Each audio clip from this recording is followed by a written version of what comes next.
Dans cette séquence, nous allons voir comment mettre sous forme algébrique ce quotient de complexe qui est défini par 4 moins 3i sur 4 plus i. Je répète, ici, je ne peux pas avoir qui est la partie réelle, qui est la partie imaginaire à cause du complexe au dénominateur. D'autant plus que ici, si vous voulez commencer à faire des calculs, donc faites pause sur la vidéo, venez voir après si vous avez juste. Première chose, je n'ai surtout pas le droit de simplifier les 4. On est bien d'accord. Donc on va commencer.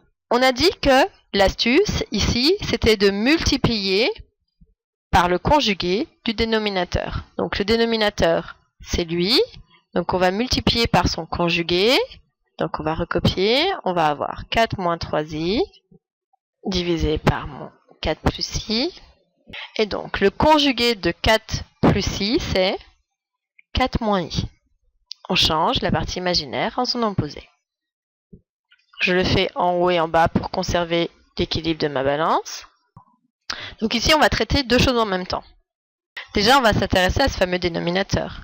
Puisqu'au dénominateur, on remarque qu'on a fait un complexe fois son conjugué.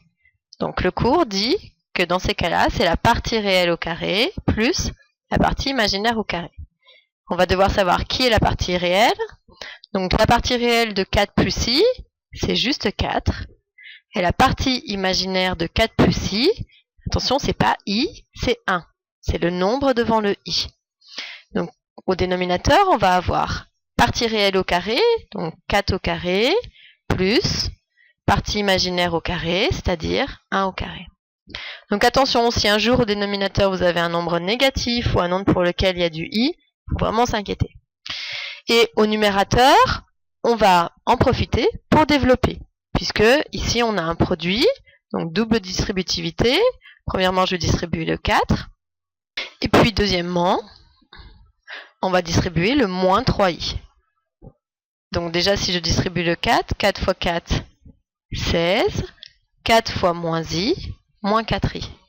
Et ensuite, on va distribuer le moins 3i. Donc moins 3i fois 4, moins 12i. Et moins 3i fois moins i, alors déjà on va régler les signes, moins par moins ça fait plus, 3i fois i, donc 3i au carré, c'est juste le i qui est mis au carré.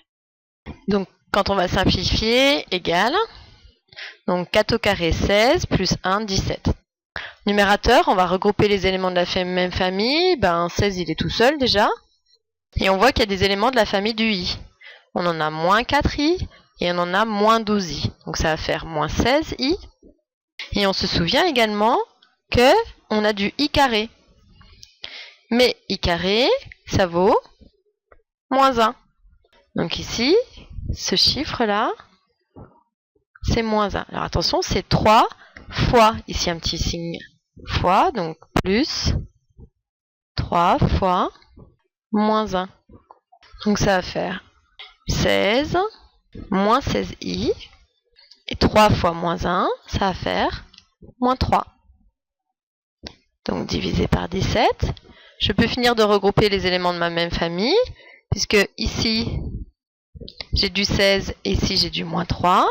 Donc ça va faire 13 moins 16i, divisé par 17. On n'oublie pas le dénominateur.